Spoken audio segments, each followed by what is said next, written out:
রমজানের শুরু থেকেই জেলা উপজেলা স্থানীয় হাটবাজারের মোড়ে মোড়ে ফুটপাতে এবং রেস্তোরাঁয় জমে উঠেছে ইফতারির বাজার। প্রতিদিনই নিজ নিজ এলাকার ঐতিহ্যবাহী খাবার নিয়ে বসে যান বিক্রেতারা। বিকেল থেকেই এসব ইফতারের দোকানগুলোতে ক্রেতাদের উপচে পড়া ভিড় দেখা যায়। বিক্রেতাদের হাঁকডাক আর ক্রেতাদের ক্রয় উৎসবে জমজমাট হয়ে উঠেছে ইফতার বাজার। দর্শক, ইফতার বাজারের খবর জানাতে ময়মনসিংহের ভালুকা থেকে সরাসরি যুক্ত হচ্ছেন সহকর্মী আলামিন। আপনার এলাকার ঐতিহ্যবাহী ইফতার সামগ্রীগুলো আসলে কি কি জানতে চাইবো, আর এরই সাথে জানতে চাইবো যে দোকানে ভিড় কেমন দেখতে পাচ্ছেন, দাম নিয়ে আসলে ক্রেতা বিক্রেতারা কি বলছেন, জানাবেন। জি ডাইনা, আপনাকে ধন্যবাদ। পবিত্র মাহে রমজানকে উপলক্ষ করে প্রতি বছরেই আমাদের ময়মনসিংহ ভালুকা উপজেলার বিভিন্ন হাট বাজারে এবং প্রতিটি রাস্তার অলিগলিতে দেখা যায় ইফতারের একটি জমজমাট হাট বসে এবং বিক্রেতাদের একটি হাটডাকের সুন্দর একটি অবস্থা তৈরি হয়। তবে এবছর প্রথম রমজান থেকে শুরু করে এ পর্যন্ত আমরা যেটি লক্ষ্য করেছি সেটি হচ্ছে প্রথম রমজানের দিকে বিক্রেতাদের খুব ভালো বিক্রির ছিল, ক্রেতাদের উপস্থিতি ভালো ছিল, কিন্তু আস্তে আস্তে যখন রমজান একটু বাড়তে শুরু করছে, সপ্তম রমজান পর্যন্ত একটি ভালো বিক্রির হাট ছিল, কিন্তু 7 রমজানের পর থেকে এ পর্যন্ত আজকে 11তম রমজান চলছে।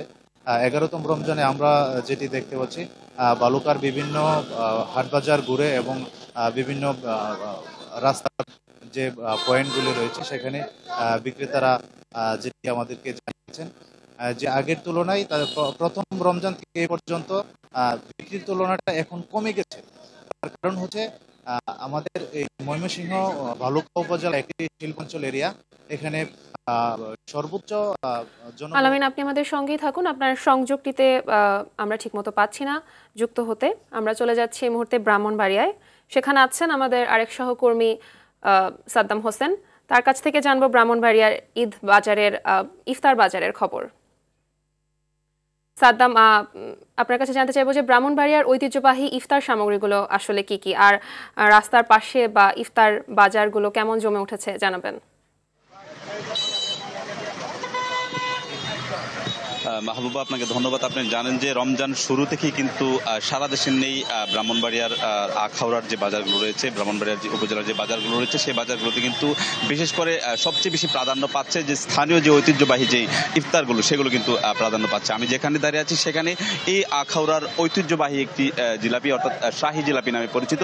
এখানে কিন্তু এই শাহী জিলাপির বেশ ঐতিহ্য রয়েছে। এখানকার যারা যে কারিগর রয়েছেন তারা কিন্তু বলছেন যে আসলে দীর্ঘ 40 বছর ধরে কিন্তু এই শাহী জিলাপি তারা বানাচ্ছে, এবং বিশেষ করে এই শাহী জিলাপির কিন্তু বেশ গুরুত্ব রয়েছে। তাছাড়া কিন্তু এখানকার যারা হোটেল রেস্তোরাঁগুলো রয়েছেন সেগুলো কিন্তু এই রমজান মাস জুড়েই কিন্তু তারা বিভিন্ন নানা রকমের প্রায় 1.5 শতাধিক ইফতারের পসরা কিন্তু সাজিয়েছে, এবং এখানকার যেই বিশেষ করে যে চাইনিজ রেস্টুরেন্ট রয়েছে কয়েকটি, সেগুলোতে কিন্তু অগ্রিম বুকিংও দিচ্ছেন এখানকার যারা রয়েছেন তারা। এবং বেশ সব মিলিয়ে আমরা বলতে পারি যে এই ব্রাহ্মণবাড়িয়ার আখাউড়ার মধ্যে সবচেয়ে বেশি যেই চাহিদা রয়েছে সেটা হচ্ছে এই শাহী জিলাপি। আমি যদি একটু সহকর্মীর মাধ্যমে একটু দেখানোর চেষ্টা করি, এই শুরু থেকে রমজানের শুরু থেকে কিন্তু এই জিলাপির বেশ একটি চাহিদা রয়েছে, এবং ইফতারের আগ মুহূর্ত পর্যন্ত কিন্তু এই শাহী জিলাপি নেওয়ার জন্য কিন্তু এখানকার যারা স্থানীয়রা রয়েছেন তারা কিন্তু এই দোকানে ভিড় করেন, এবং বিশেষ করে দুপুর থেকেই এই শাহী জিলাপি তারা বিক্রি করেন, এবং ইফতারের আগ পর্যন্ত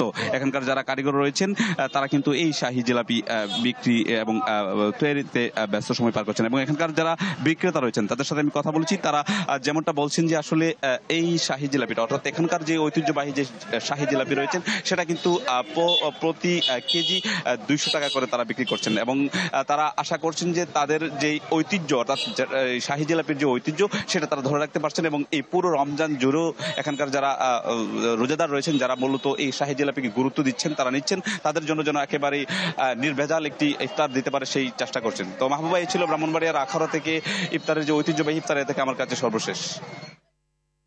ধন্যবাদ আপনাকে।